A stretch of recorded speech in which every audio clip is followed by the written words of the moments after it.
Good evening. It's Friday once again. Welcome to the Man Cave. Ed, glad you can make it here. We got brother Jeff checking in with us tonight from Miami.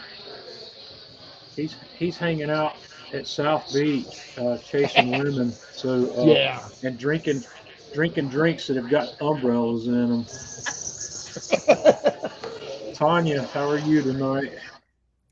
All right. How about you, John? I'm good. We're gonna kick off. We're gonna have a drink. So everybody that's with us tonight that's having a drink, let us know where you are and what you're having tonight. I'm going to have a glass of this Uncle Nearest. I'm getting my way through this bottle, and I'd like to finish this one up. This is a pretty good Tennessee whiskey.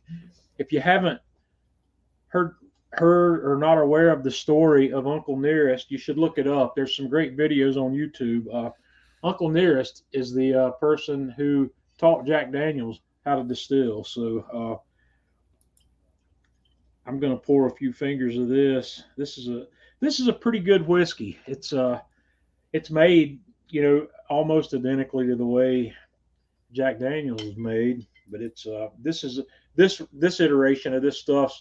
It's 100 proof, so it's pretty good. It's not one that I'm planning to buy again, but it is good. It's not something I would turn down if it was offered to me for sure. So, Jeff, what are you having tonight? Are you drinking with us? Yep, I'm having some Jack Daniels tonight Some in my Jack? in my imported bourbon cup. Yeah. Tanya, what are you having? Well, since I'm already yawning and dragging, I'm Got the having coffee out? coffee. Lots Russ? and lots of coffee with my Awesome. favorite coffee mug. Good job, Tanya. See, we got Randy. Randy Snyder's in with us. Russ, Ed, Brian, Scott, uh, Dave, Levi. We got a good crew coming in here tonight. I got a bunch of random stuff we're gonna talk about tonight. But first of all, cheers, everybody. Let's have a drink. Hmm. Woodford Reserve, Mr. Barnett. Who is it? Is it Randy that's always drinking Woodford Reserve? We got one of our followers here that's having Woodford Reserve about every Friday Russ night. is having some Woodford Russ, Reserve tonight too. Yeah, okay. Stephen Hickey's Joe with us tonight. is Joe having Miller Miller Lights. Lite. Joe, welcome. Glad you could make it. Uh, Carla, glad you could make it in with us. Stephen Hickey. I've heard of that guy before. I'm not sure about him, but he gets around. He's drinking. Stephen Stephen's drinking White Claw. I think he said. Was it White Claw in a solo cup? Tito's. Hank likes Tito's. Yeah. Let's see. Hank's from Texas. Hank Tito's is a Texas staple. Hank, have you ever tried any of that TX bourbon? Uh, I keep seeing that, and I've never bothered to buy a bottle of it. If you know if that TX bourbon's good, let me know. I might try a bottle of it. Western Canada, Fran. Steven's unloading groceries. He's on honeydew list over there in Nashville tonight. It sounds like. Just teasing Oh with you, Stephen. yeah, Woodford was Randy's the one that's getting the Woodford Reserve. Good deal. I'm gonna buy a bottle of that at some point because I've never tried it, and it's I need to look at the different iterations of that are available because I know some of it is there. There's always some at my local liquor store, and I've just never bought it. Um, oh boy, Jeff's having E.H. Taylor. Congratulations, that is a fine bourbon. That's one of my favorites. I've got a bottle of it that I haven't opened yet, and I'm probably going to carry that bottle with me to the Atlanta Grill Company weekend and share that around the table with some friends on maybe Friday night when we're down there. I'm seriously considering taking that bottle with me. Mick Ultra for Carla, good deal. I'm not familiar with the Redwood Empire.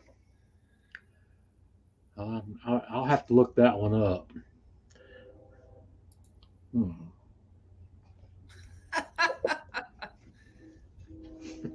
All right, Tanya, we're gonna bring you back a little bit. That's Jeff. Did you do any cooking this week, or have you been traveling all week? No, I managed to give the grills a little bit of love. Made some Yeah, pizzas on the Alpha One. Those came out good. And then I broke out the kettle Joe and cooked me a couple rack of lambs. Man, they are. I love lamb. I love a rack of lamb. I don't know why I thought Hank was in Texas. Maybe I, okay. I'm sorry, Hank. I misrepresented you there. Okay, TX is okay. Better stuff. I'm gonna try it. I'm gonna try it sometime. Janice is with us tonight. I'm glad Janice could make it in. I'm looking forward to meeting Janice in a month or so. But Jeff cooked pizzas on the Alpha. That's I'm gonna get my Alpha fired back up. I'm getting ready to start reading some in these modernist pizza books I've got and see if there's anything I can learn from that and really get some things rolling in my pizza game. Hmm. All right. Steven's going to be firing up his grill. Steven's a late night cook. He'll he'll have stuff rolling out there after everybody else has gone to bed. I know because I've chatted with him sometimes at 1 and 2 in the morning here when I'm at work on the weekends. He'd be out there cooking. So, but that's how we do things. And also, guys, I know some of you have asked me in the past if I would give you a tour of my man cave party deck and what's out there. I've done a little bit of organization out there this week, and I've got a set of photos that we'll run through at the end after we've talked about everything else. If you want to see my man cave party deck outside and see what all's going on out there, I've got a set of pictures that I'll run through at the end tonight when we're done. That way, anybody who's not interested in that doesn't have to stick around for it. So let's see. Let me bring my photos up. Tanya took me to work with her today. She took me and her mom and dad. We went up to Flat Rock, North Carolina, which is just outside of Hendersonville, to the community college where she works. And we visited the greenhouse up there. They got a bunch of stuff. So I decided to get my hot peppers started. And I bought 12 hot pepper plants while I was up there today. I bought four ghost peppers. This is the Boot Jalokia variety of ghost peppers, and I'm hoping I can keep these alive. These are very young, so I'm just going to have to baby these for a little while before I transplant those into a bigger pot. I bought four habaneros. Now I do not know which variety of habaneros I'm going to get here. It just says habanero. It doesn't tell me if they're uh, yellow, golden, or red, or whatever variety they are. I'll just have to wait and see what comes up on those. All I know is I like habaneros. Habaneros are really hot. I mean, they're not as hot, obviously, as those ghost peppers. Those ghost peppers are dangerous, and the only reason I'm trying those again is because I've done them. I've grown those before, and I could not come up with a way to use those that was just not absolutely scorching. And I'm going to try some different techniques of what I do with those peppers this time around to see if I can come up with something that's not uh, something I can't handle. But I know how to deal with habaneros, and I also bought some just jalapenos. So we're going to put those out and see what kind of stuff we can come up with on that. My herb garden is going full swing right now. Everything's looking good so far. Tanya bought a new planter that I should have taken a better picture of the planter. It's got cats on it. It's a really nice concrete planter, and she wanted to put some catnip in it. So we've got a catnip started that we'll entertain our cats with when it's big enough where I can start harvesting some of that. And my spearmint is looking gorgeous. I'm really looking forward to having some harvestable mint here probably within the next 3 or 4 weeks that I can play with some mint jellies and mint sauces with to go with some lamb. Uh, I've got two flat leaf Italian parsleys in this pot that are looking just gorgeous. I've already actually harvested a little bit of that one. My basil I had to start my basil over because I let a frost catch my basil about 10 days ago, and it killed both of the basil plants that I had out. So I had to restart them with a couple of new plants.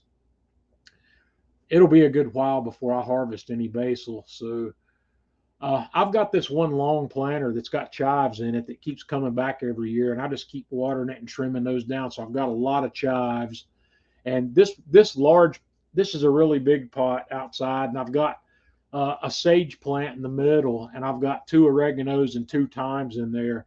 And this pot will be one that I just trim back at the end of the season, and this stuff will come back year after year. I won't have to replant that one for a long time unless the pot just gets out of control. And I started a new rosemary in another pot that's the same size. I just put a single plant in there because I can't use all the rosemary that I can harvest off of one plant. I don't use it that much. I'm the only one here. Tanya doesn't like rosemary, so I'm the only one that uses it, and I only use it when I'm cooking for myself. But my herb garden's in really great shape. Uh, Everything's looking beautiful, and when I get to the point where I'm harvesting some stuff, I'll make some photos and show you how I dry and how I harvest this stuff to keep. There's some cool techniques for drying herbs. I've got a dehydrator, but I've also learned a fairly interesting technique, especially with parsley, for drying it in the microwave. And you can dry it in just about a minute or so if you set it up properly. And I've tested it, and when you dry this parsley in the microwave, it actually has a fresher and more grassy flavor and aroma than stuff you buy that's been dehydrated or stuff that you dehydrate in a dehydrator. It's really cool. This book, I bought another book last week. I was talking to one of my Kamado Joe friends about this book, and he was really impressed with it. I had heard about it, and Tanya and I were at Costco last week, and they had this book on the shelf at Costco for a pretty good price. So I picked it up. And if any of you are familiar with J. Kenji Lopez Alt, you'll know that he's an amazing cook, and he's a lot like oh, what's the guy's name on the food TV? Alton Brown. He's a lot like Alton Brown. He teaches you about not just cooking but the science behind cooking as well. And he's a person. He's a geek like me when it comes to data and understanding what's going on, understanding the science of the cook. And I've got his other book called The Food Lab. And if any of you don't have The Food Lab, you need to get it. It's a crazy learning resource. You'll learn stuff in there that you didn't know you wanted to know. But get The Food Lab. And I've always been interested in wok cooking, but I've never gotten into it. I've never really spent much time learning how to do it. So I bought this book, and I am going to spend some time this spring and summer learning how to cook on a wok. So, of course, the first thing I needed was a wok. I didn't have one that's adequate for this kind of cooking. So I ordered myself a fairly nice hand-hammered carbon steel wok and a little wok spatula.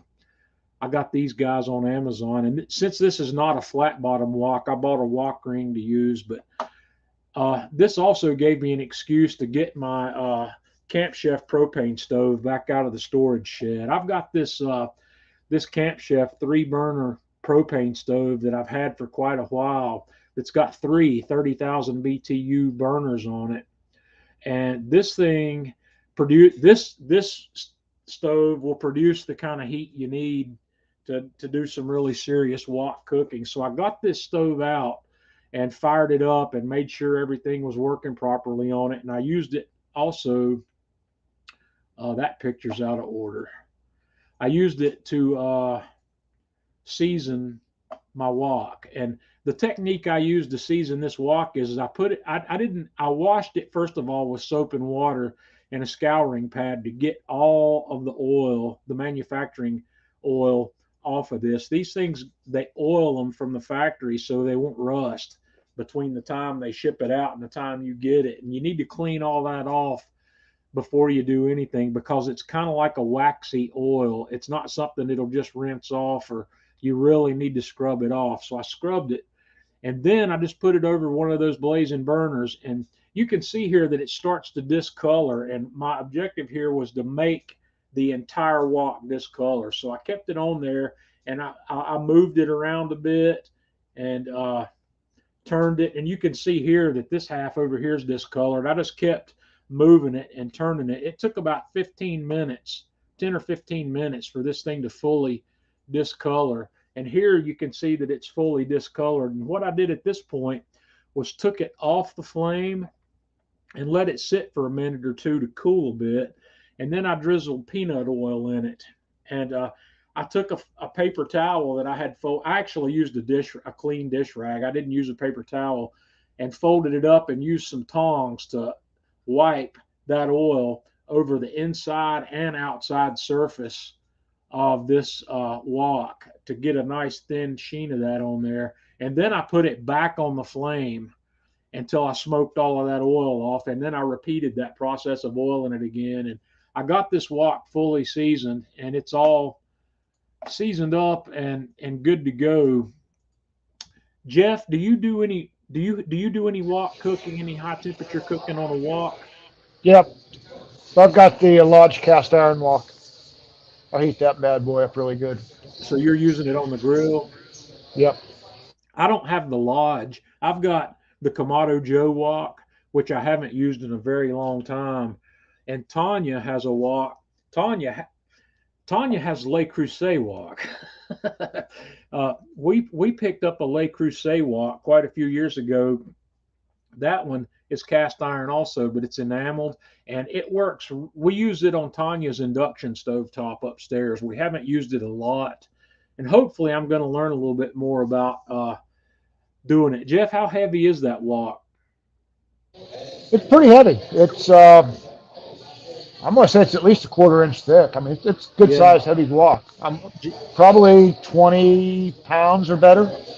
Janice, these iron woks are too heavy to flip food in. You got to use your spatulas and spoons. Can you flip in it, Jeff? Do you flip food in it, or it's also No, hot? it's too heavy Yeah, to be doing the flipping. You need carbon steel to do your flipping. right. And this particular wok that I bought, this is not the lightest weight wok I've seen. This is a fairly heavy one, and it's not gonna be heavy enough that I can't flip food in it though. But it's borderline. It's not a lightweight wok. But when I was reading in Kenji's book about woks, about what to look for in a wok, this one was the closest thing to the thickness he recommended. And he recommended making sure it's a certain thickness for two reasons. Because a wok, or actually, with any carbon steel pan, one of the advantages of the carbon steel pan is how well it conducts heat. But the other great thing about these is they heat quickly and they cool quickly, and that's what you want. You want to be able to moderate the temperature in the pan by moving it on and off the flame as you need it. Cast iron holds heat really well, so it's a little bit harder to cool cast iron when you get it hot. So this is a little different. Yeah, Stephen, I thought about the helper handle, and I don't know that it's going to cause me a problem. I'll have to figure that out, and if I don't like that in the long run, I will get something else. But I did specifically avoid woks that had the wooden handle out there on the helper handle. I didn't want that because I know I'd have burned it off the way I'm cooking with this. I don't think the wooden handle would have suited cooking over the 30,000 BTU flame burner. We'll see, but I'm going to start reading in this book this weekend, and I'm hopefully going to learn something. Yeah, Anurag, I'll check that out. I've actually heard about that. Somebody else mentioned that to me, I believe, but I'm going to do some basic stuff and see what I can come up with. I'm going to start. I'll probably start with some pork and some beef because my wife will eat that. And my wife loves stir fry. That's something that I can do as long as it's beef or pork. I'll be able to make all kinds of stuff that she'll eat. And this book's got some great stuff in it about marinades and sauces, and there's some interesting technique. I've already learned something about cutting chicken. I'm fully familiar with cutting against the grain, but this book takes that a step further. And when you're cutting chicken against the grain, you cut it against the grain, and if you also cut it on the bias, it makes it even easier to pull apart. And Janice wants to know why you hate that helper handle, Stephen. If you're listening, what is it about the helper handle? Just more weight? More weight and food gets hung up on it. Yeah. Well, we'll see. This, by the way, you can't tell from this picture, but this is a 14-inch wok. This is a larger wok. Uh, Kenji recommended a 14-inch wok, and I can understand it. I would not probably think I would need a 14-inch one. A 12-inch one would probably do me, but this is definitely a situation where more space is not going to cause you a problem. It's not the only difference, the only problem I guess it could cause is the added weight. I could have bought a 12-inch wok, but we'll see how this goes. Like I said, I'm just learning. I'm just getting started, and I'll figure out what's right for me as I go. And if I have to replace this wok or buy another wok, we'll figure that out. I did go to a couple of my local Asian markets before I ordered this one to see if I could find something locally. And let me tell you, the Asian markets that I went to here, I went to the two most popular ones in my area, and all they had was pure junk. I wouldn't have given you anything for the woks they had. One of them had it looked like a Teflon nonstick wok, and there was no way I was going to buy that. And the other one, the handles on all of them were loose, and it didn't look like it was something I could tighten up. And they weren't. They were $15 or $18 woks. This wok was I'm trying to remember now what I paid for that. I paid north of $50 for that wok. I don't remember exactly what I paid for it now. I'd have to go back and look. But it's called Craft Wok, CraftWok. If you want to look those up on Amazon, that's what I have here. And actually, the reason I did not buy the flat bottom one is because they didn't have any in stock, and the estimated availability time on those was sometime next month, and I didn't want to wait that long to pick one up. And Janice, that spatula was pretty cheap. I think I paid $12 for that spatula, and there's a lot of options for those out there. Some of them are better than other ones, but this one was stainless steel, and I was okay with that.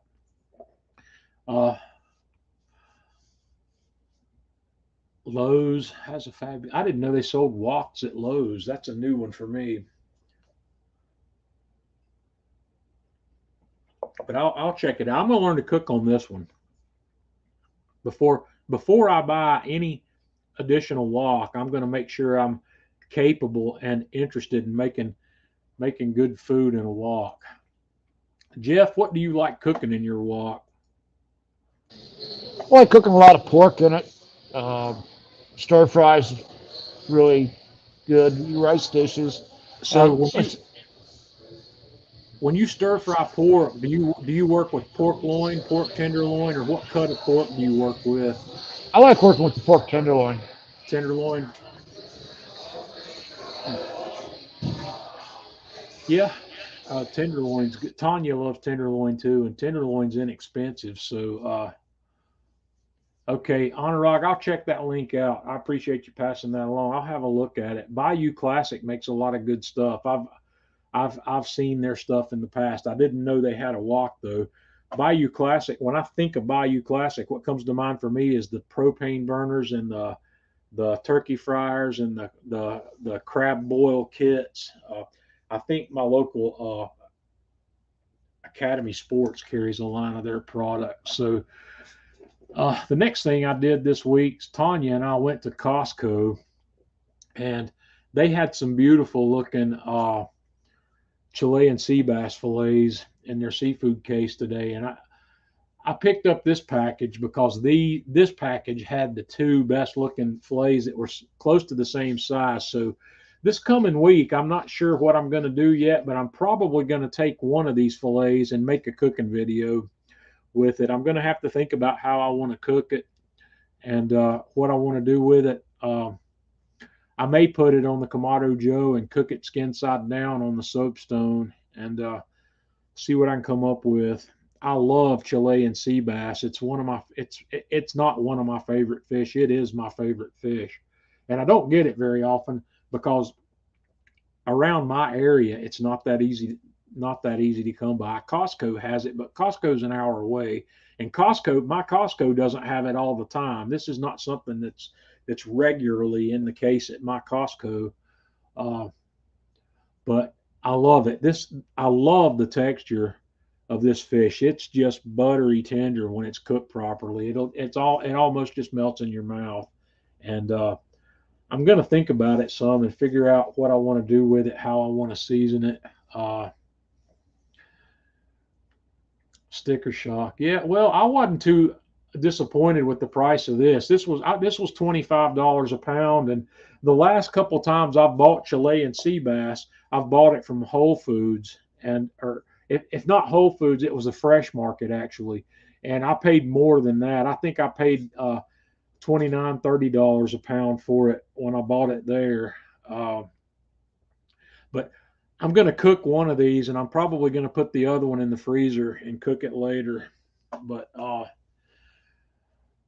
the other thing I bought at Costco was this big 2-pack of uh, beef chuck roast. This is 7.5 pounds. Those are about 3 3/4 pounds a piece, roughly. The top one's slightly larger there than the bottom one, but I've been wanting to continue with my experiment on dry aging, and I hope Huzaifa's with us here tonight because this is my next dry aging project. I've still got that big whole ribeye in the dry ager that I bought at Costco, but it's going for 45 days. This one I'm going to go for 24 days. What I did was I opened this package up, and that larger one on top, I put it in the steak locker, and I'm going to dry age that for 24 days. And I put the other half in a vacuum seal bag and tossed it in the freezer. But when that 24 days is up, I'm going to get the other one. I'm going to get the one that's in the freezer out, and I'm going to let it thaw. And I'm going to cube up all of it, and I'm going to grind it together where I've got roughly a 50-50 mix of dry aged chuck and non-dry aged chuck. And when I do that, I'm going to grind the pellicle and everything. I'm not going to have any waste on that. And I think I will get a really good ground beef out of that. My first experiment with ground beef, with dry aged ground beef, I did a 21-day dry age on a tri-tip that I bought at a Patton's down in Duluth actually, and it tasted great. I ground it. It tasted great, but the problem is it cooks so differently. I was not prepared for what was going to happen when I cooked that. It didn't hold together as well as I'd like to have because when that fat dry ages, it renders out a lot of its moisture and it renders quickly under heat. So all the fat cooks out of it very quickly, and the meat browns very quickly.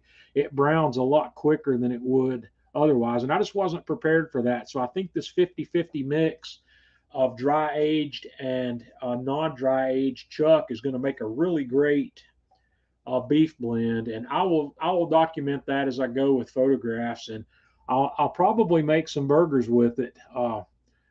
And we'll see how it goes. And this is something, if this turns out well, I'm going to buy a larger supply of chuck, especially if I find it on sale. That chuck was $5 a pound at Costco. That's not bad. It's a lot higher than that in the local grocery stores, but I may put a supply of that together and maybe get 10 or 15 pounds of it in the steak locker dry aging, and then mix it and parcel it out and put it in the freezer where I've got it because I'm really excited. I really liked how the dry aged tri-tip tasted. It tasted great, but I've got high hopes for this. So we'll have more to come on that. Well, actually, I took this photograph, but I tell you guys, it's really hard for me to make a photograph of anything that's usable in the dry ager because it's got these blue LED lights, and it just those aren't the or not the UV lights. That's just the light inside the locker that allows you to see what's in there, but it makes it really difficult to photograph that. Jeff, thoughts on dry aged ground beef process? I think you're right on the money going 50-50 mix. I think that's going to be great. Yeah, I'm excited about the possibility there.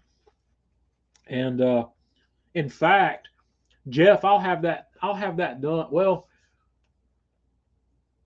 no, I'm not sure. That went in the steak locker 2 or 3 days ago, and it's got 24 days to go. So it's going to be a while till that comes out. But we'll talk more about that. It's actually going to come out before my ribeye's done. My ribeye's not going to be done before then either.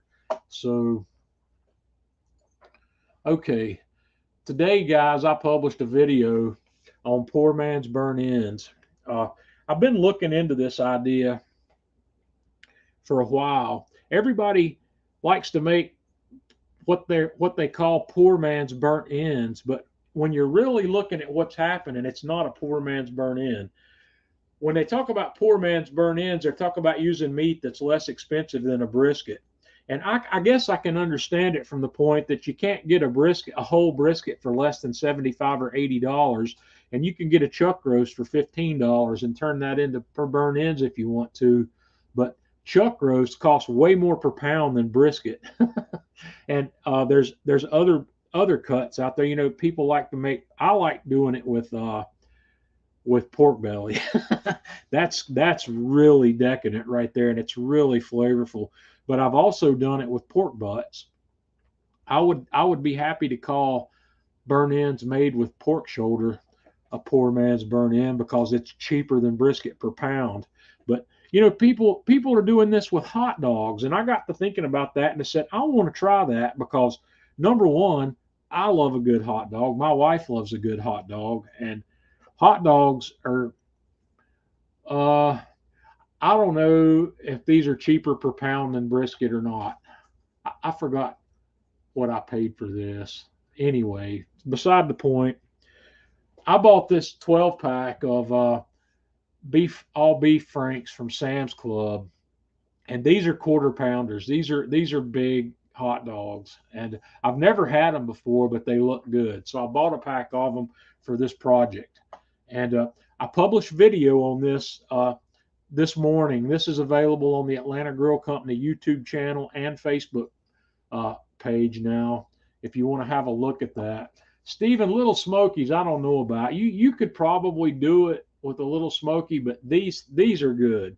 These are chunky. These are not tiny like the Little Smokies are, but what you end up with in the long run, something that's similar to a little smoky in flavor and texture. So the first thing I need is a binder. We're going to make a binder to smear on the outside of these hot dogs so our rub will stick to it. So I use some Duke's mayonnaise, and by the way, Duke's is the only kind of mayonnaise.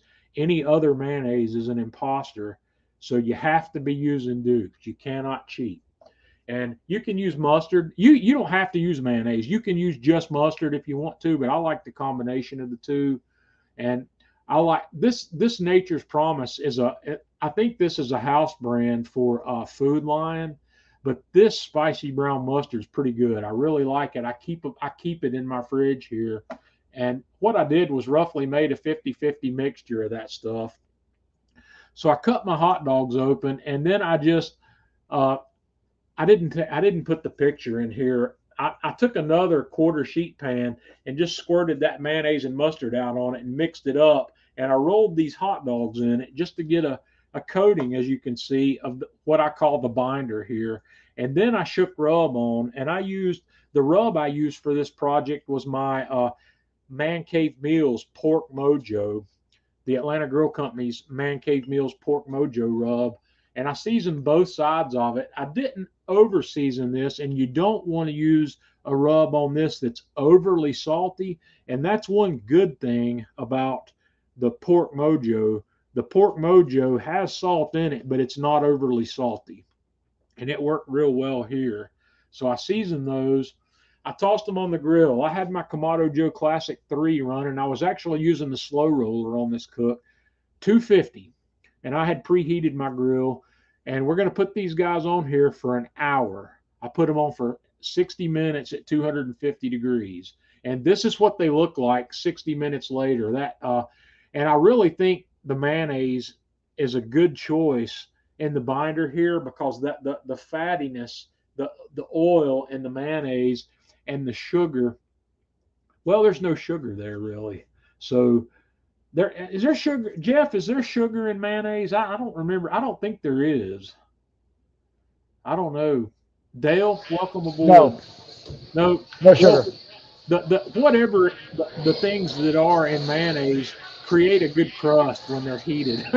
I don't. I guess it may be just maybe the oils that are in the mayonnaise, but this looks pretty good here. So that was after an hour. So I took these guys off. Here's a little bit closer picture of how that stuff kind of forms up and holds that rub onto the outside of these things. So I pulled them off the grill and I cut each one of those hot dogs into thirds and I tossed them into my Dutch oven. And the next thing we did was I used some of this red clay barrel aged hot honey. I just drizzled. I didn't measure anything, guys. I just drizzled it on there until I was happy with it. I drizzled on the honey, and then I put maybe a cup, somewhere in the neighborhood of a cup, of this Atlanta Grill Company sweet sauce on there. And then I used about a half a stick of butter. That'd be about 4 tablespoons of butter. I sliced it up, just put the butter on top, and then I put that back on the grill. But before I put that back on the grill, I ran my grill temperature up to 400 degrees. I was using a fireboard to run the grill, because that's what I do. It takes all the work out of setting the grill temperature up. But I set this off and gave my grill time to come up to 400 degrees, which didn't take long since it had been running at 250 for a couple hours already. And then I set that guy back on there and uncovered. You don't want to cover it up. You got to leave it open, or if you cover that, it'd take it a long time to finish. But about 30 minutes or so in, it's done. And what I did was every 8 minutes or so, I went in with my wooden spoon and stirred this, and to keep that sauce on the hot dogs and let it kind of caramelize on there. And here you can see it near the end of our cook. And this is what it looks like if I'm taking it off. And after that, it had been on there for 30 minutes, and I had been stirring it every 8 to 10 minutes. I think I maybe stirred it 3 times during that 30-minute period. So here I took them off, and I just shook on a little bit more of the Pork Mojo to finish these guys off. And these things are amazing. They're off the hook. I don't really know how to describe that any better. It's inexpensive. Janice, they are delicious. Yeah, this is something you'd make for a party. And a lot of times, Stephen was talking about Little Smokies. Those things are hugely popular for a party food, a game day food, or a covered dish where you want to take something that's toothpick food. I would set this Dutch oven hot on my table, or put these in a crock pot. You could put these in a crock pot to keep them warm, and set a jar of toothpicks beside it, and let your guests pick these things out with toothpicks. If I was going to feed these at a party, I would have cut these into quarters probably instead of thirds. These are pretty decent sized chunks here. You got a 1/4 pound hot dog that's been cut into 3 pieces. So these are pretty big. They're man cave size. So, but they are delicious. They're absolutely delicious. A lot of people like to take the Little Smokies, like Stephen was talking about. And one of the popular things I've seen done with Little Smokies, and I've never tried it with hot dogs, but you could do it with hot dogs, is you take those, put them in a crock pot, put in 1 jar of grape jelly, 1 jar of Heinz chili sauce, mix it up and heat them up, and then you've got a cocktail weenie, or whatever you want to call them. But this is good, guys, because the smoke is there. I put several chunks of cherry wood in my charcoal to make smoke while these were cooking, and it's prevalent. It's very much there, and they picked up even more smoke through adding the sauce and the butter and the honey. That wet, sticky surface soaks up smoke. Yeah, Janice, grape jelly. I don't remember where this recipe comes from. It's either on, I think it may be on the Heinz chili sauce recipe or Heinz chili sauce jar or something. If you're familiar with the Heinz chili sauce that you use to make like shrimp cocktail sauce with, it's one jar of that, one bottle of that, and it's like a 10 or 12 ounce bottle and one typical size jar of grape jelly. You mix those two things together, put it in your crock pot. It's good. I learned that trick from one of my Kamado Joe buddies from way back, Andy Scalzo. I don't know if any of you guys remember Andy or not, but Andy and I cooked for a Kamado Joe Christmas party quite a long time ago, where they had all their salespeople from all over the country in, and everybody. Andy and I went down and we prepared the dinner meal for those people, and that was one of the appetizers that we put together. But we didn't do it with Little Smokies. We put meatballs in it. Same difference. It's just really easy, really delicious. But yeah, it's not a pair you'd think about, but it's crazy good. So Janice, keep that one in your wheelhouse. Give that a try sometime. You'll like it, I'm sure. And you can take that different directions also. You could add hot sauce to that. Yeah, Stephen, he's hard to forget. I kind of miss Andy sometimes, but he's still around. He hadn't disappeared, but that's the cocktail weenie project. Jeff, what do you think about the grape jelly and Heinz chili sauce idea? I've had that before. It's good. You could. There's a lot of possibilities there. You can do a lot of things with that. You can the the I think I can't remember if the Heinz chili sauce has horseradish in it or not, but I'm thinking it might. I think it's a horseradish based, and the heat from the horseradish though is mild in that sauce, and it's really mild when you add the grape jelly.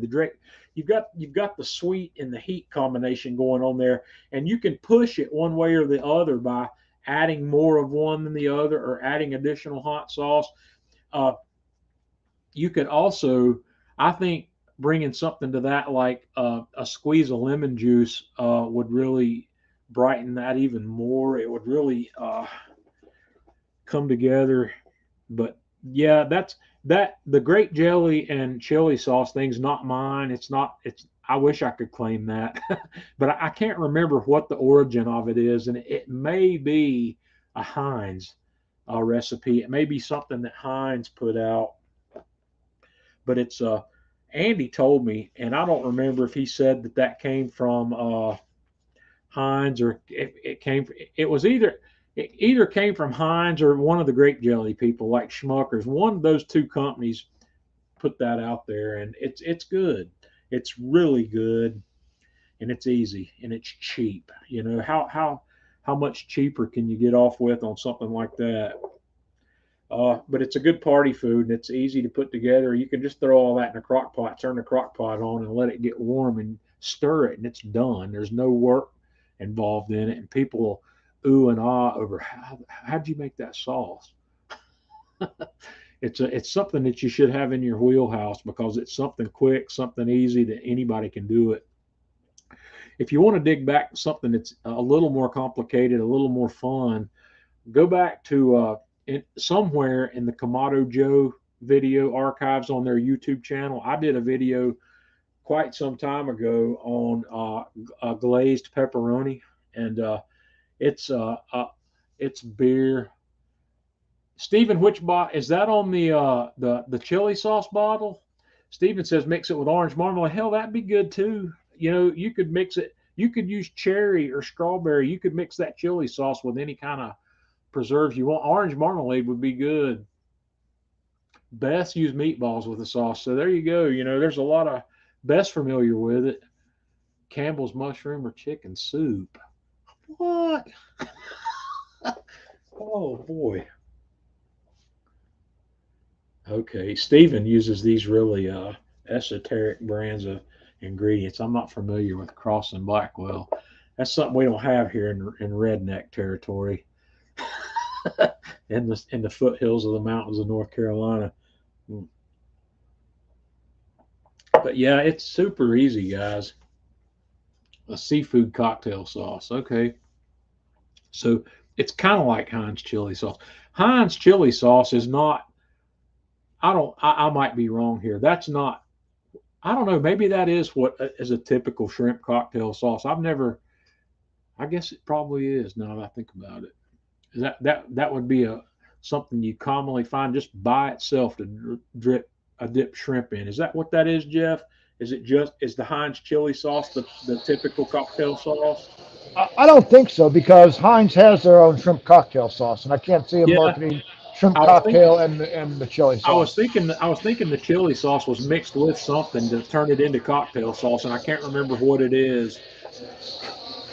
But yeah, jelly cranberry. So I see Brian's looking at something else. So these recipes, they're on the jars of the stuff. So horseradish and Worcestershire. Okay, yeah, it's good stuff.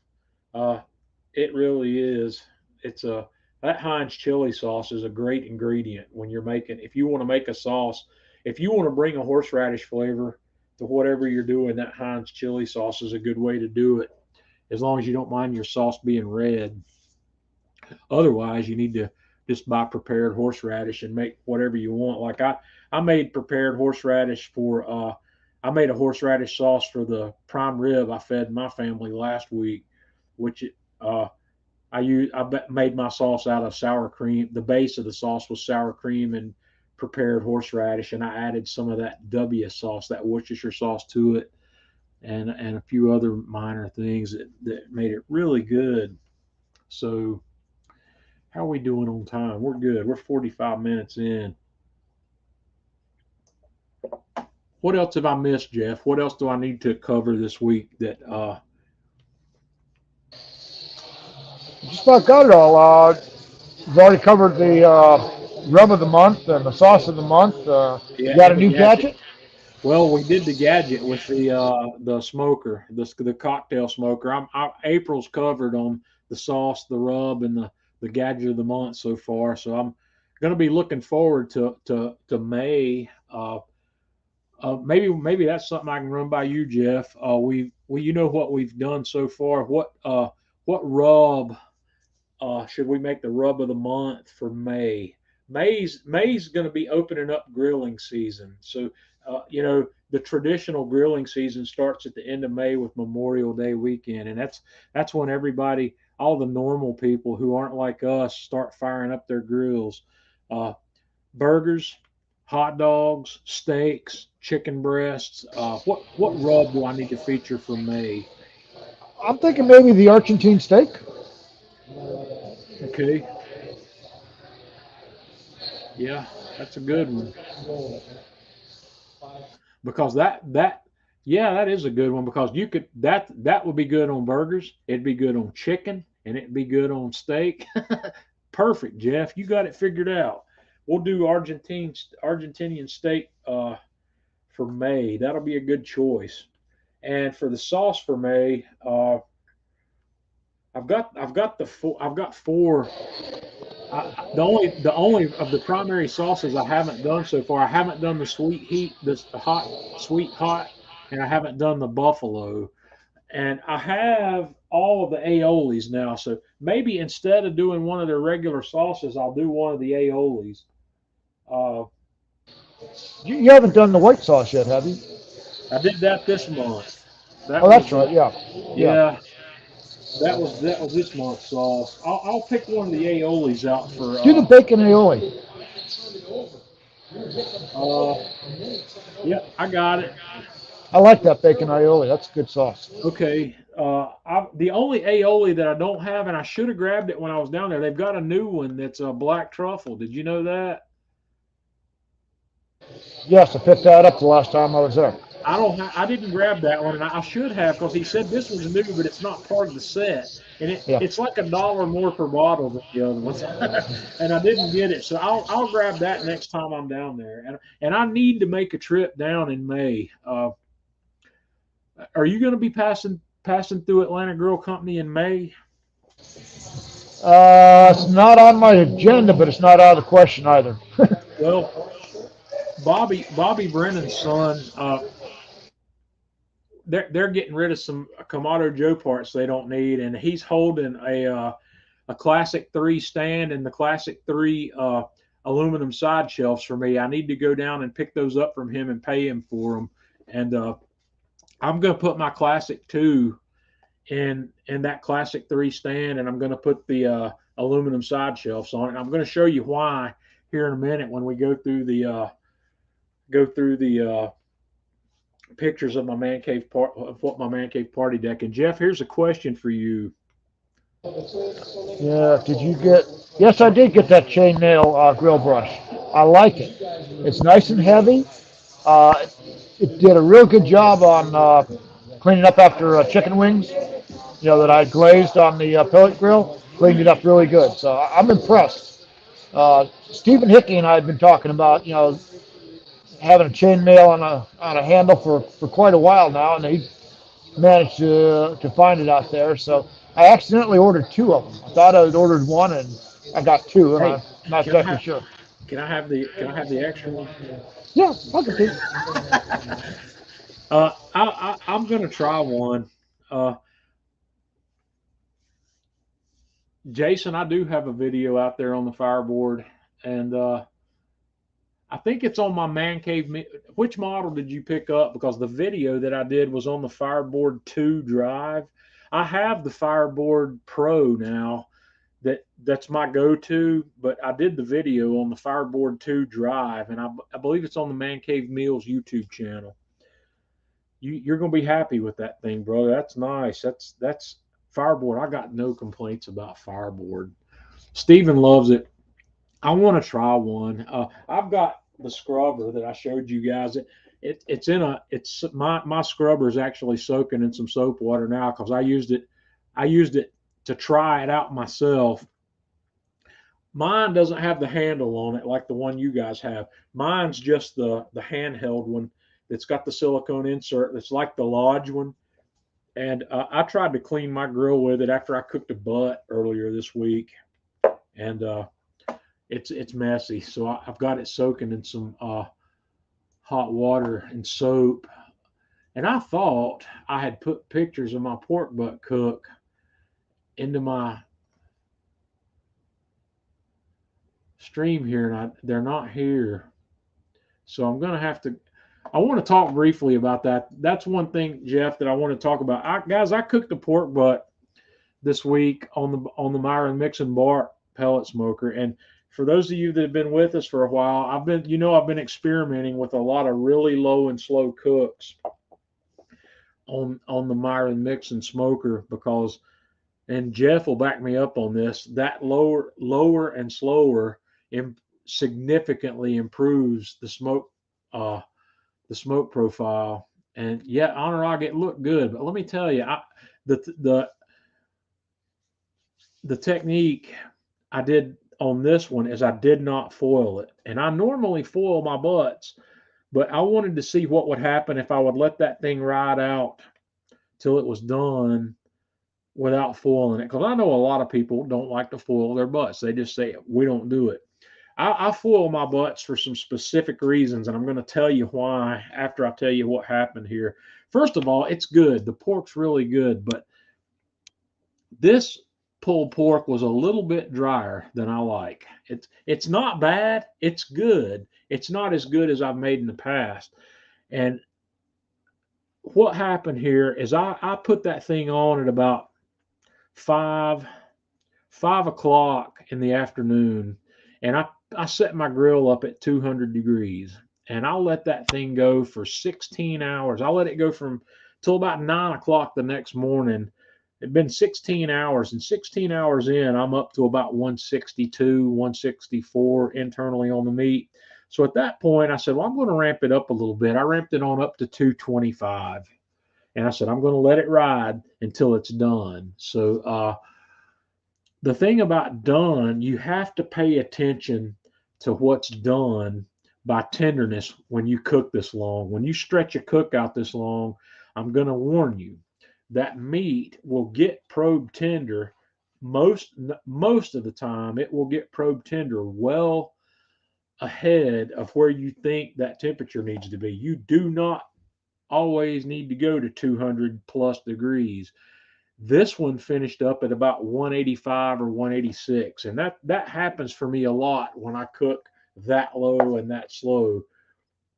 Time is a big factor. So it was done. It was probe tender exactly where it needed to be at about 185 or 186. So I took it off, I foiled it, I let it rest for 2 hours before I pulled it. And actually, on the Man Cave Meals group on Facebook, I did a quick live session there. If you go back in there and look for it, of me pulling that apart, it pulled beautifully.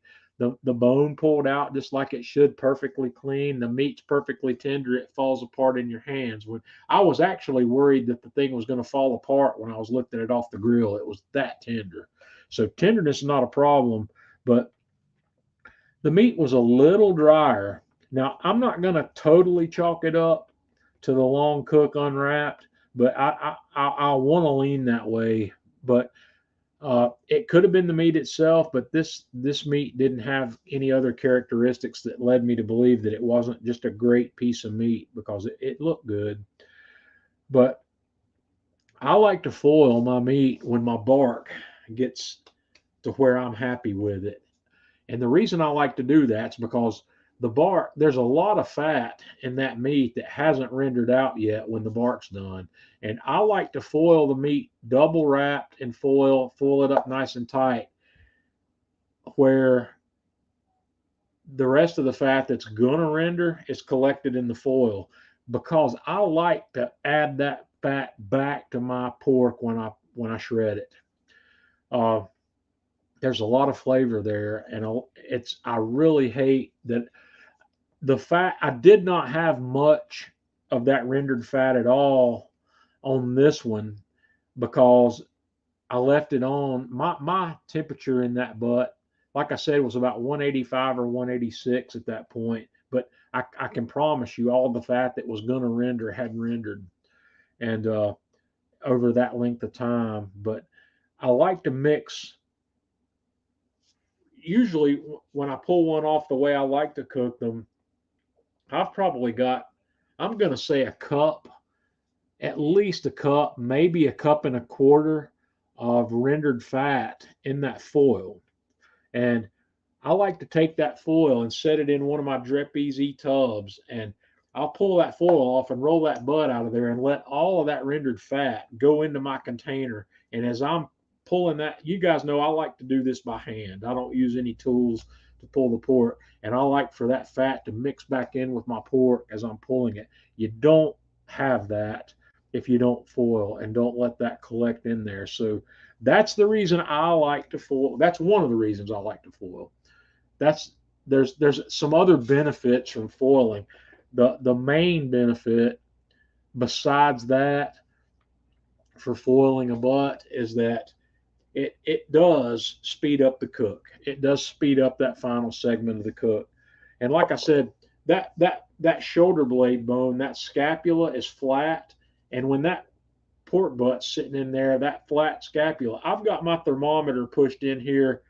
I push it in at an angle until it hits the scapula, and then I pull it back about a quarter of an inch or maybe a half an inch, and I wait for that spot to get to at least 203 on a normal cook, because that spot above that scapula is going to be the last part of that pork to get probe tender. And that may, one of the things I haven't tested yet is I would like to cook a butt on its side where the scapula is vertical. And I'd like to see if that changes. Jeff, have you ever cooked a pork butt turned up on its side rather than sitting flat? Nope. Always had it flat. Good experimental idea. Maybe we should try that. Be something to try to see where, if it comes to probe tender any quicker, because you know that scapula is acting as a heat shield for the top side of that pork. So I don't know. I have also never flipped. I've never flipped a pork butt part of the way through the cook. So it might be something worth experimenting with. I really hate to admit the fact how I've been cooking pork butts for 10 years now, and I'm still learning tricks. I'm still learning things, and I'm pretty good at a pork butt. I would put my pork, as long as I've got a decent pork butt, I'll put my pork up against anybody's. I think I'm pretty good at it, and I know you're good at it. And those of us have been. I've cooked hundreds of pounds of pork butts. So, Jeff, are you in a bus station? No, I'm in a hotel with a bunch of boys who are eating pizza around me right now. Ed, he's in And they're all Miami. giving me thumbs up. He's in Miami at his grandson's at a water polo tournament in Miami, and he's down there partying with these high school kids. He's trying to act like but no, he's not in the bus station. That's a good question, though. I like that. Jeff, are you in a bus station? Okay, well, we're at the hour mark, and once again, I said I'm going to show you guys a little bit about the Man Cave Party Deck. Let me get this. This is an overview picture of my Man Cave Party Deck in its current state. What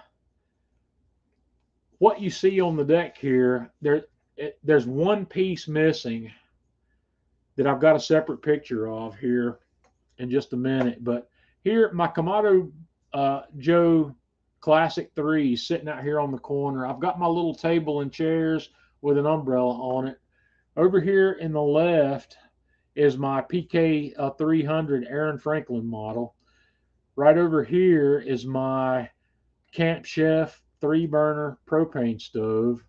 Over here, I've got a stainless steel table that's got my Auto Wild salamander. It's really hard to see in this picture, but on the bottom level of that is my PK Go portable charcoal grill.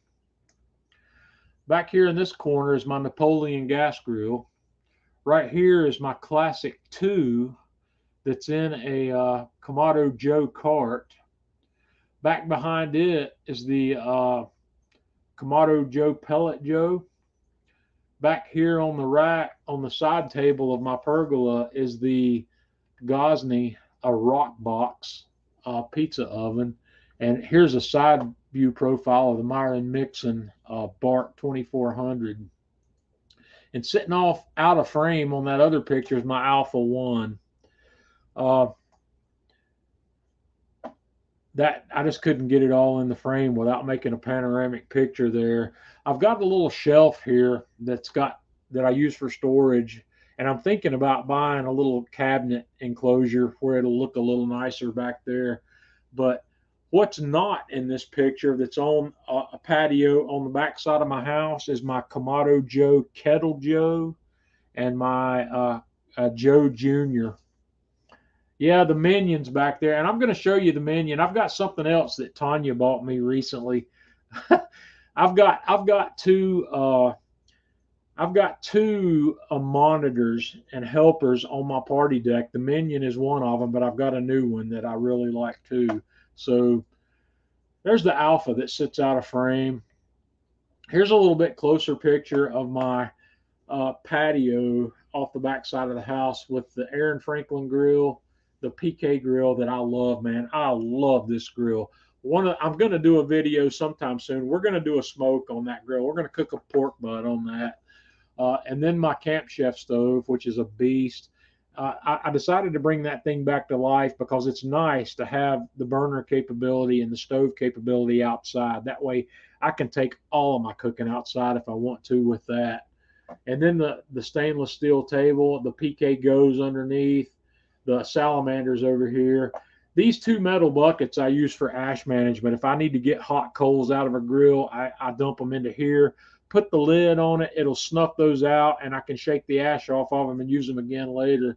One of my 2 propane cylinders is here because I'll use that propane cylinder either on the Camp Chef stove or on this salamander at any given time. The Classic 3 sits. I moved it out here out from underneath the cover of the pergola, but I've got a grill cover. I've got a cover for that grill that I'll keep on it. I don't want the grill to get rained on, because if you keep your grill from getting rained on, you won't have that problem of mold forming inside your grill. My grills don't sit idle long enough for mold to form in them, but if you guys have grills that sit out in the rain, and you don't use them for 10 days or 2 weeks, you know how that mold forms. I like to keep them dry. Keeping them dry seems to keep that from happening for me anyway. Uh, Brian, that minion came from a place. There's a there's a shop in my neighborhood here that it's called Sam's Recycled Art, and this guy makes stuff like that from recyclable materials. And I'm going to show you a closer up picture of that. That's made out of an old propane cylinder or something.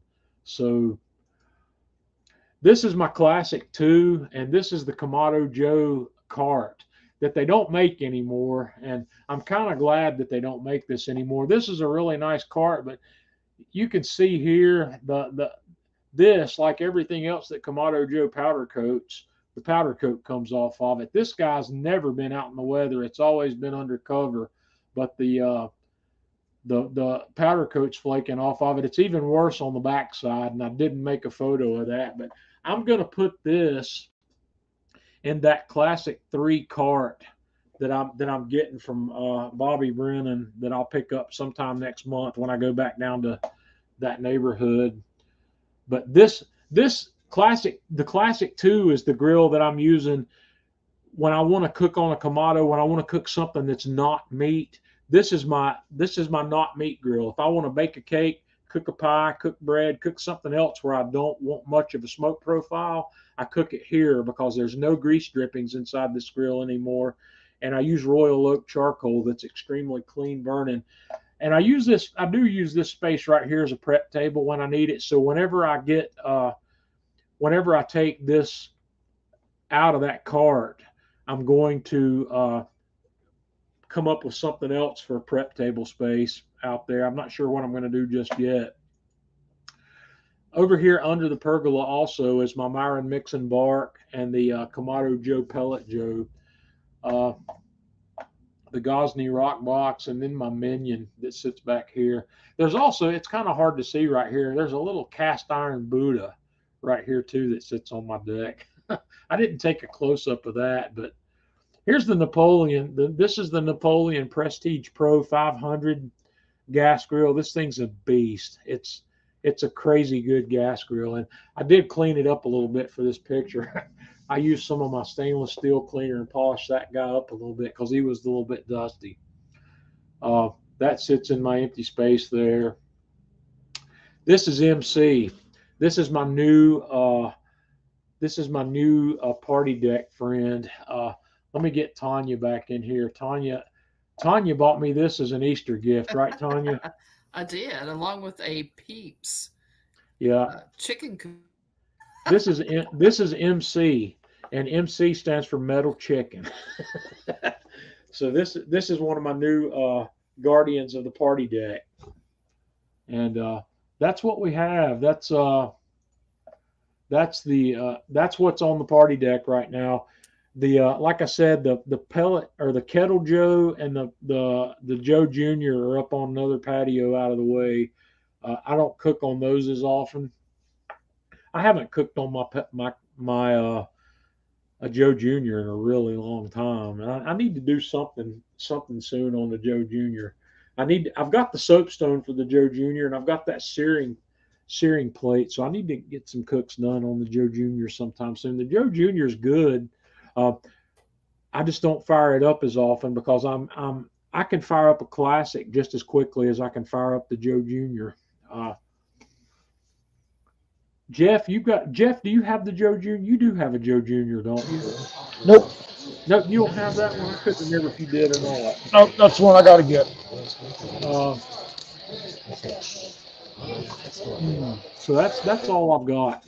Anybody got any questions about? Anybody got any questions besides Anthony? I have a statement. Yeah. Brian, if you'll look on Facebook for Sam's Recycled Art, he will ship. And I didn't know that. Stuff. Does he have a website? Has he got a website, Tanya, with his stuff on it? It's mostly listed out on Facebook, but let me just warn you guys, once you go to Sam's Recycled Art and you start digging through and you see Rolo the monkey and things like that, just be prepared to spend time on the page. It's really awesome stuff. We've got a lot of cool stuff that we've bought down there. Should I show them my special thing? Yes, show them the Valentine's Day gift you got last year. Guys, And, last and year, Anthony, it's not cold down here. This is a UV shirt because I'm sitting last out in the sun all day. last year I found a Valentine's Day gift for Tanya at Sam's Recycled Art. And guys, most wives would not like this, but Tanya is different. This was a perfect Valentine's Day gift for Tanya. Let's see it, Tanya. All right. Prepare for awesomeness. Let me oops, that didn't work. Oh boy. Let me make Tanya a bigger picture here. Let me There we figure out how to go. do that. Well, I took Tanya off. Then I don't know how to make Tanya's. I got to learn how to do it. Give See, me- I don't even know how to use my. There we go. Well, Oh goodness, it's heavy. there it is. Now show us again, Tanya. I got you up bigger screen now. Where Okay.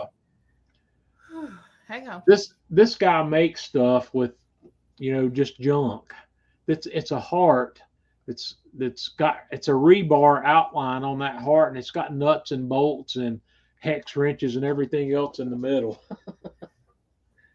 So Yeah, That- it's that's pretty.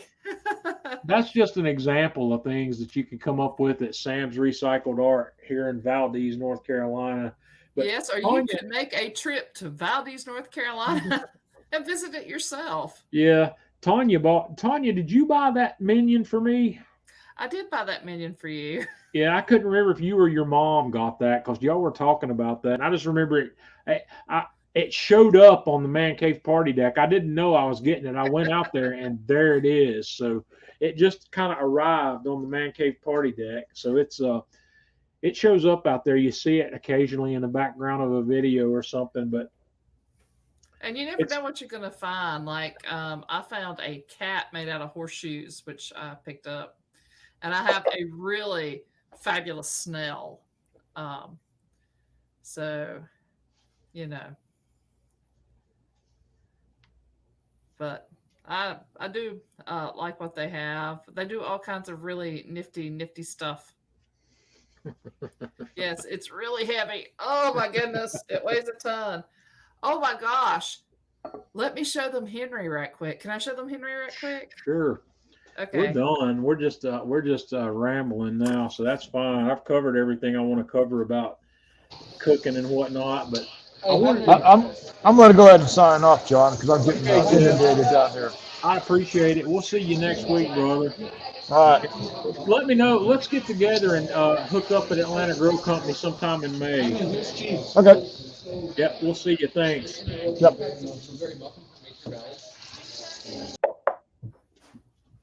So yeah, I don't know.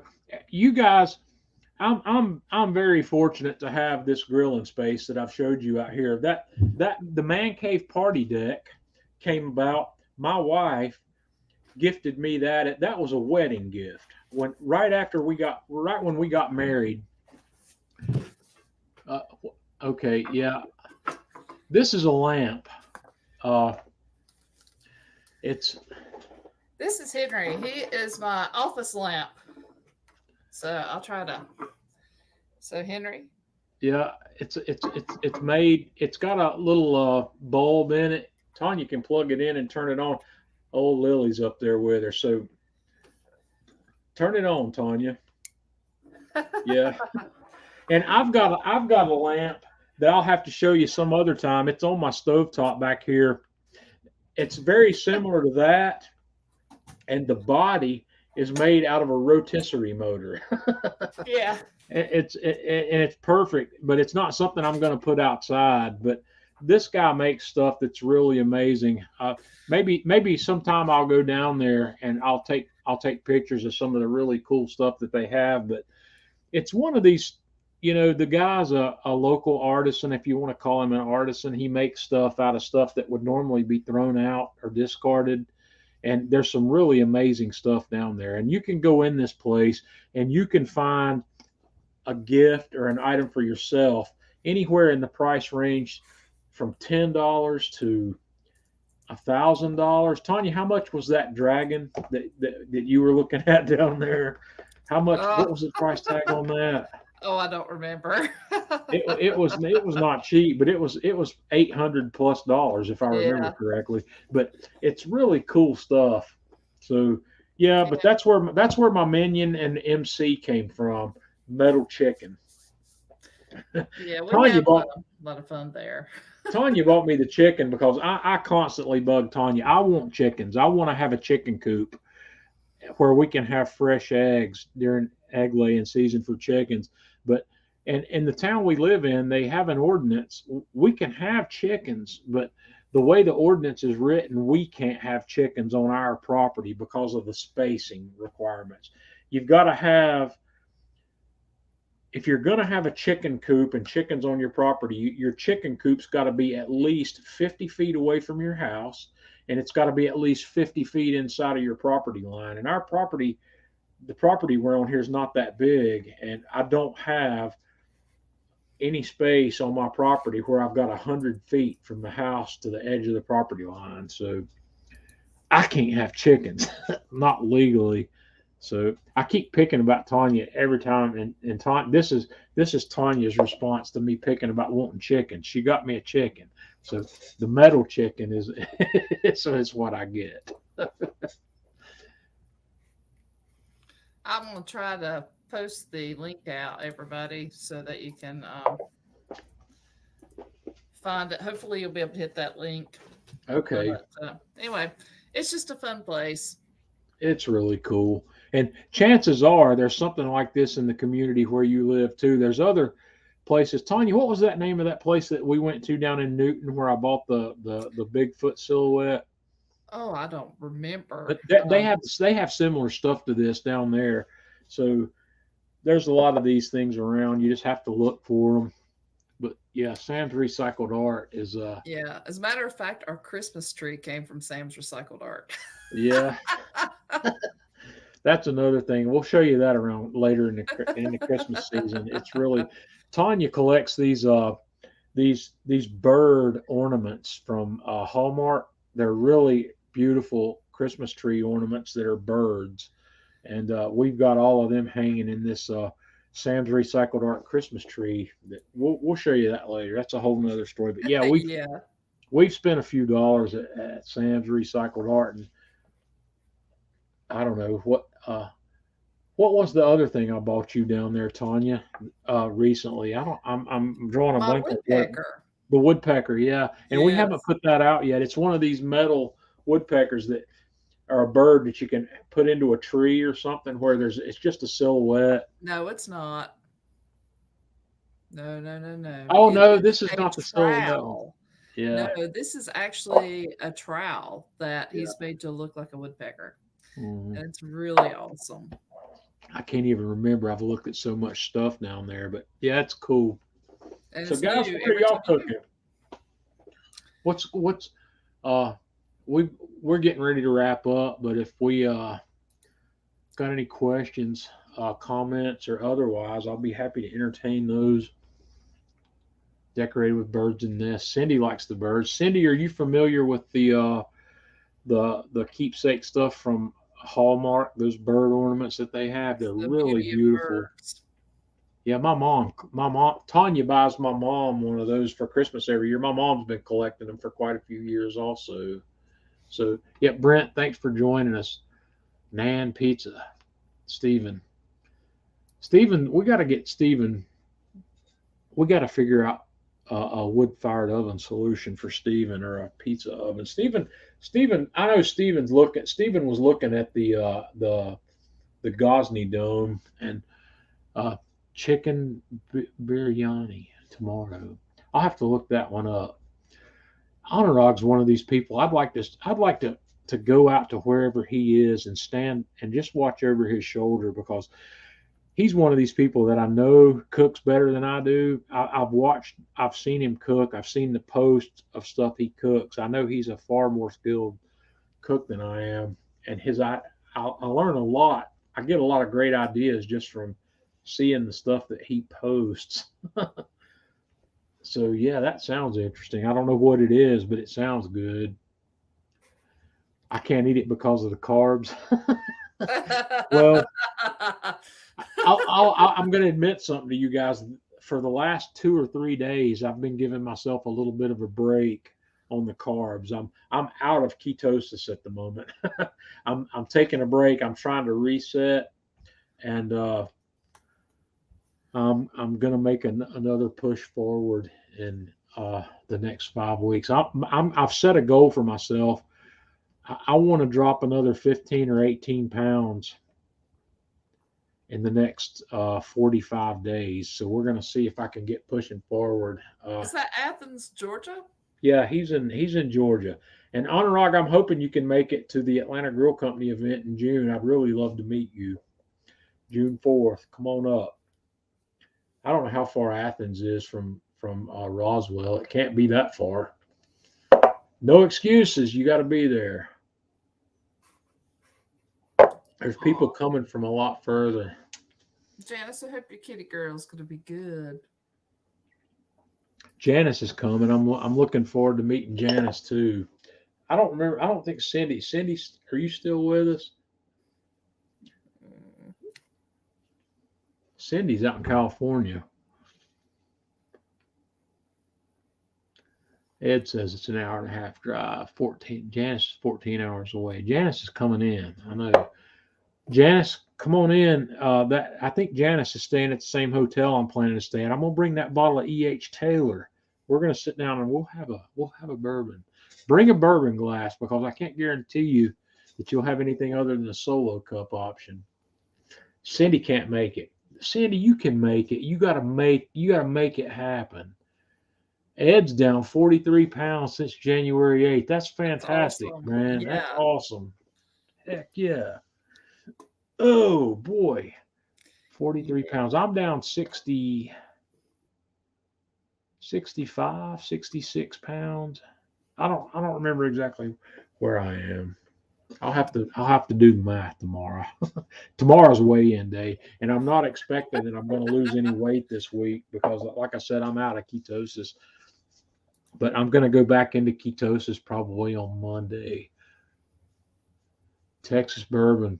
Is that TX bourbon? I'd like to try that. I've never tried it, and I see it. They've always got it at my local shop, and Matt Pittman been pimping that stuff.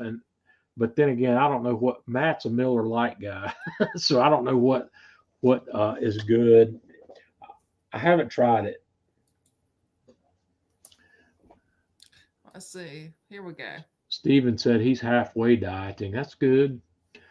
When's the date? Joe, June the 4th at Atlanta Grill Company in Roswell, Georgia. Come on down.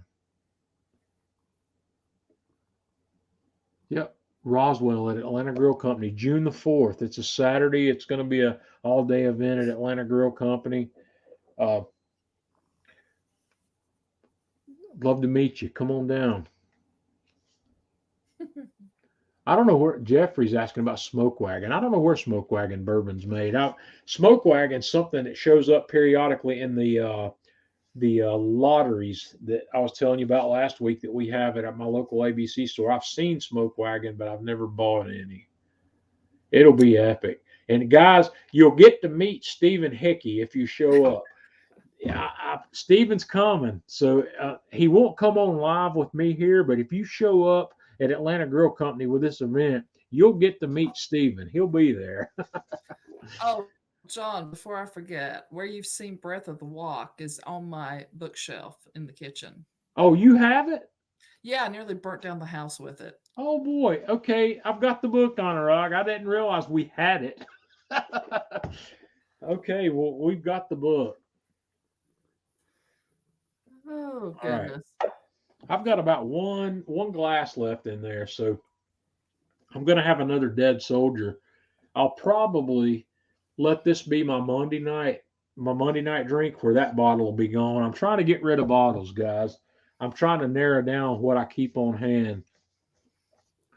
Oh, Smoke Wagon's from Las Vegas, they say. Joe says it's 6 hours and 51 minutes. That's not bad. That's not bad. Tanya, we've driven 7 hour drive is not a big deal for us, is it? Not at all. No, we Especially go. an important. Yeah, Joe says he'd drive it. Yeah, come on down and stay. Those of us who are staying multiple nights, we're Stephen and Jeff and I and a couple other people are staying at a Best Western Plus in Roswell that's on a road called Holcomb Bridge Road. If you want to get a hotel and stay, see if there's anything left available for that Friday night or Saturday night. Come on in. I'm staying Thursday, Friday, and Saturday night at that hotel. Jeff and I are going down early. Jeff and I are going to hook up on Thursday, and we're going to go down and visit the Myron Mixon compound on Thursday, and then come up and spend the night in Roswell Thursday night and hang out Friday and Saturday in Roswell. I don't know what I'm going to be doing on Friday yet. I'm going to make myself available to Chef Eric if he needs any prep help or whatever on Friday. But Friday night, I don't know. You don't need to bring any meat, Joe. The food, there'll be more food than we know what to do with provided by this event. So, but Friday night, I'm thinking about trying to do a live stream from the hotel lobby down there on Friday night, and have some of the people that are here with us, like Steven. Maybe we'll have a live stream where we can get Steven to come on with us on Friday night down there. We'll possibly try it. I'll have more detail on that closer to the event. I don't know if I'm going to try it yet or not. So, Anthony, you got to show up, man. You got to cancel whatever's going to keep you from coming. Come on. What is going on that's more important than that? Unless it's a family. If it's a family thing, I understand. Family comes first. So, Steven's going to be there Friday to Sunday. Oh, you want to bring some brisket that you cook for me to try? Heck yeah. I'll taste your brisket. Man, look, brisket's like pizza, man. Bad brisket's still pretty good. Steven, man, if I could just get Steven on here with me one time, he'd be on here with me every Friday night. He'd love it. Scott, the hotel is Best Western Plus in Roswell, Georgia, and it is on Holcomb Bridge Road. That's HOLCOMB, I believe, Bridge Road. That's where we're staying. Share pickle beer. Yeah. I He's don't the know. one who talks about that pickle beer all the time. I don't know about pickle beer, Levi. I don't know if I've ever had that. Missed our multiple conversations about this pickle beer. How have you missed this? I don't know. Levi, bring the pickle beer. We'll try it.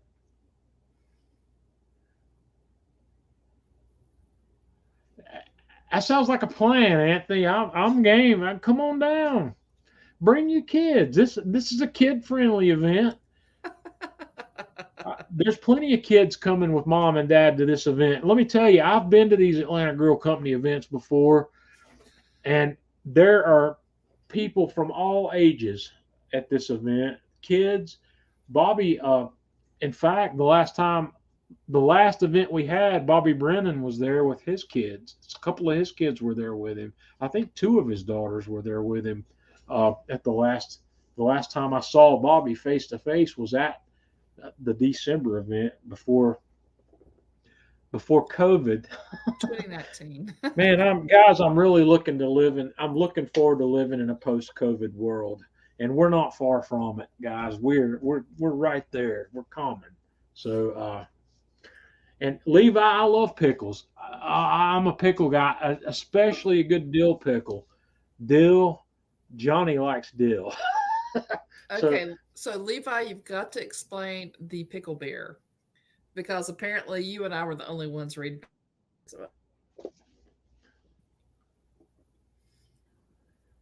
I don't think it would have pickle juice in it, Cindy, but I'm betting that the beer making process, the fermentation probably involves some dill. I'm gonna bet. I'm not familiar with this, but Levi, I'm gonna look it up. Bring it with you. We'll try it, and I'm curious.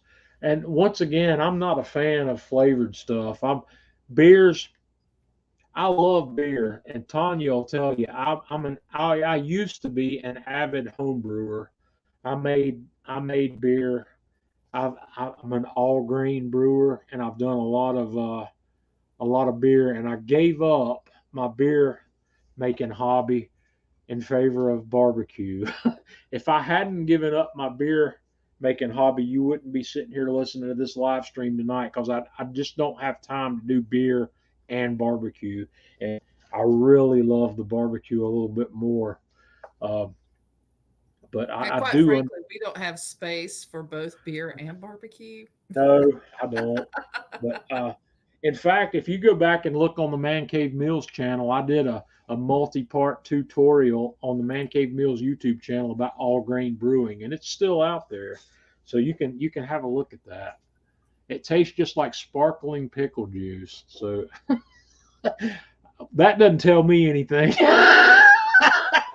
I've never had sparkling pickle juice, so but I'm willing to try it, Levi. So yeah, come on down, bring it. I'll try it. I'll try anything once. I'm not like some people. I'm not afraid of something until I try it and decide that there's a reason to be afraid of it. I'll eat anything once, I'll drink anything once, and Janice, you will not get Tanya to try that. Tanya No, won't I try would it. actually. I've been intrigued by this. You have missed a whole backstory. Levi and I have been talking about this pickle beer for a long time. Oh I've man. had questions. He's had answers. Yeah. So it is something I am intrigued by the thought of. Well, the fact, Janice, It might be delicious. here's what I know, Janice. Tanya's not a beer person. Tanya doesn't like beer in general, and Tanya also doesn't like pickles in general. So I'm thinking I Tanya, do like pickles. she I'm would just try it. picky about my pickles. She would try it, but I'm fairly confident she wouldn't like it. I, Tanya Tanya's focus on food and flavor is a little more narrow than mine. Uh, So but pickles, yes, Cindy, I would taste it. I would try it. yeah, she'll taste most things. And let me tell you, I really gained a lot of respect for Tanya when we were in Hawaii. When we went to Morimoto in Waikiki Beach, Tanya tried the ahi tuna, and I did. uh, this ahi tuna was not your typical ahi tuna. This was ahi Japanese imported ahi tuna that was 5-star ahi tuna. We both had surf and turf, and Some of us had more surf than turf. yes, the good news is since I knew Tanya's not a fish person. Tanya doesn't like fish cooked or raw, and I knew I was going to get Tanya's tuna. And I did, but she tasted it, and I give her credit for I that. did. She stepped outside her box while we were in Oahu, and Yeah. I figured if anyone was going to get me to like fish, it would be Morimoto. well, I knew you weren't going to like it because it's a texture thing and not a flavor thing. I don't Great know. great quality ahi is that's a beautiful sweet flavor on that, and it was really good. I get really adventuresome twice here lately. I have tried two, count them, two different dishes at the Thai place in Rutherfordton. Yeah, Thai. Well, Thai. I ate there for the first time today. And guys, here's another reason I'm off ketosis. I'm out of ketosis. I had fried rice for lunch today. Yeah, I did. It was really good too. It wasn't a huge plate full of fried rice, but it was good. Had I eat tuna from your favorite place? What's my favorite place? I'm not sure what he's talking about there. Porter But Road. Does Porter right, Road have tuna in the case out there, Stephen? I don't think they do I fish, enjoyed the do they? Thai place here lately, so they actually know how to cook Jeffrey tofu. says Aldi. Aldi's not my favorite place. Aldi's cool, guys. I give it credit for being cool, but I've got 100 reasons I'm not going to buy stuff from Aldi. Man, we're going to go visit him now for real. Honorog, yeah, fried rice. And Honorog fried rice is something I'm going to learn how to do in my wok. When I get this wok thing going, I'm going to make fried rice because I love fried rice, and I'm also going to experiment with cauliflower fried rice in the wok because I'm curious. I think the cauliflower fried rice would come to the next level cooking it at that extremely high temperature. If I get my wok up to 600 degrees and toss some of that in there, it's going to be amazing. Uh, So I got some exciting news for you, John. what's that? I bought some cauliflower and I'm going to do it. Yeah, I've got some in the freezer. I've got some rice that's riced and in the freezer ready to go. I just haven't done anything with it yet. Oh, this Burmese style with no sauces. It is pearly white. Burmese. Ooh, That's a word you don't hear very often no, it anymore. is not. Burma. Burma's a place that technically doesn't exist anymore, but I'm glad to hear it. Burmese. Yeah, that Thai. sounds That's great. that's that's the old school word for Thai, right? India was Burma, right? I thought Thailand was Burma. Am I right here? Tell me, It's educate. Myanmar now. We were both Myanmar. wrong. Okay, We were okay, yeah, sort of geographically in the right area. yeah. All Sort right. of. Yes, Yeah, my Eastern geography kind of sucks. yeah. But Thailand, that's somewhere that's going to be on our list. Tanya, if you'll get your passport renewed, we can start talking about that. Yeah, so we can go there. That would Yeah, be great. It's between India and Thailand, so we were both close. yeah, Man, that it's in there. sounds great. Yeah, Oh, speaking of places that we got to go, so I found a place we got to go in Vermont when we go to King Arthur. where's that? Say again. You're choppy, Tanya. What's Yeah, going you're on? choppy too. I'm not Oh, sure what's going on. I found another place we need to go to in Vermont other mhm. than King Arthur. What's that?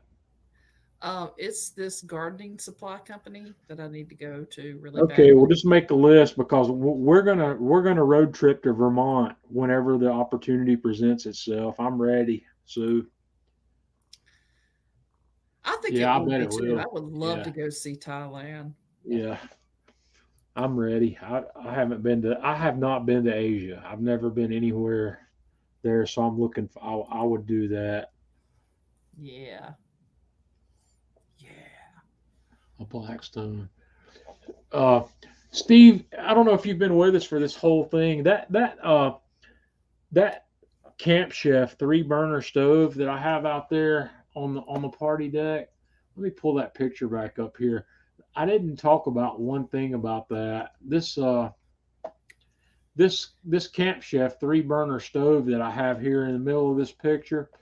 There's a I have a cast iron griddle that goes over the left hand 2 burners on that. And I've not tried doing fried rice on the griddle, but it's something that I definitely would be willing to try. Janice says she's in on that trip, gardening and King Arthur flour. And Beth still wants us to go see those red pandas. Yeah, Beth, Beth. Little Let me tell Kenny you, Beth. I've been Cocamitas. trying. I've been trying to make that trip, and I've been denied on the last 2 attempts we've made. We were gonna. I want to come to Cleveland. It's not in Cleveland. What town's that in, Tanya? You ask that every single time. Akron. It's What in town Akron. is that in? It's It's in in Akron. Akron. Akron. We're coming. We're coming. So I want to go. I'm ready because I want to see those red pandas. And Beth, I will definitely let you know in advance as soon as I know when we're coming up there, and we'll get together and we'll have a meal. That'll be great. I'd love to meet you too. And Yeah. Akron, Tanya and I, there's been a couple opportunities that we've had to make that trip, and we just haven't been able to connect. We haven't been able to make it happen, and it's still on our list. So possibly we'll get that done. Tanya, we should really try to get that done during your summer break. Yes. Uh, You know, I'm as, on the countdown, guys. After May 14th, it's summer break. so Although, once again, I have gotten myself probably overscheduled for the summer. and Jeffrey lives up close to there too. So yeah, I'll let y'all know when Yeah. I'm coming that way, and we'll get together. But Tanya and I want to go to the Akron Zoo. There's some specific red pandas that we would like to meet named Penny, Oh, yeah. Lulu, and Coco. Okay.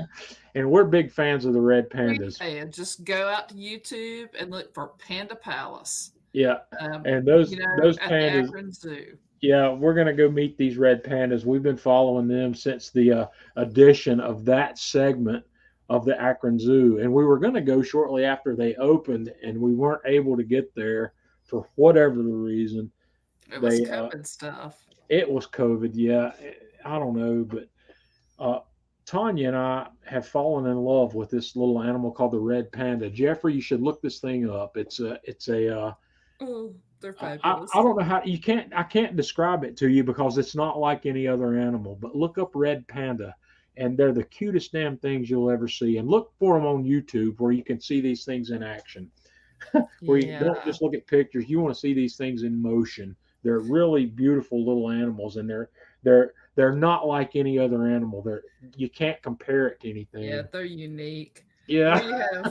We are so in love with them. Like we follow the individual red pandas like all over the world, but we're particularly in love with Coco and Lulu and Penny, Well, panda sisters. the first one I ever saw, I think, was Tanya when you and I went to the zoo in D.C.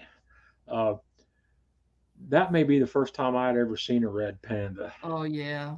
They're And just adorable. but back October a year ago when Tanya and I took a road trip, we did the zoo tour in Tennessee, and every zoo we went to had red pandas. It was really cool. Yeah. So I know that the Science Center in Greensboro has some red panda. okay, I haven't been to that one. So Tanya, We'll have to Greensboro's do it. close. We need to go check that out. Yeah. Greensboro is close to us. We're an hour and a half outside of Greensboro, and we should check that out. I know they don't have red pandas in Ashboro, do they, Tanya? They do not. And they don't have any in Columbia either. So Well, they've got one. There's one in South Carolina. I have to remember where. I've got it marked on the map.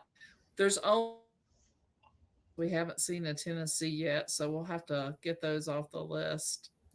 that one's in the ones we didn't see in They Tennessee were in look like Chattanooga, right? raccoons. Yeah, the ones in Chattanooga.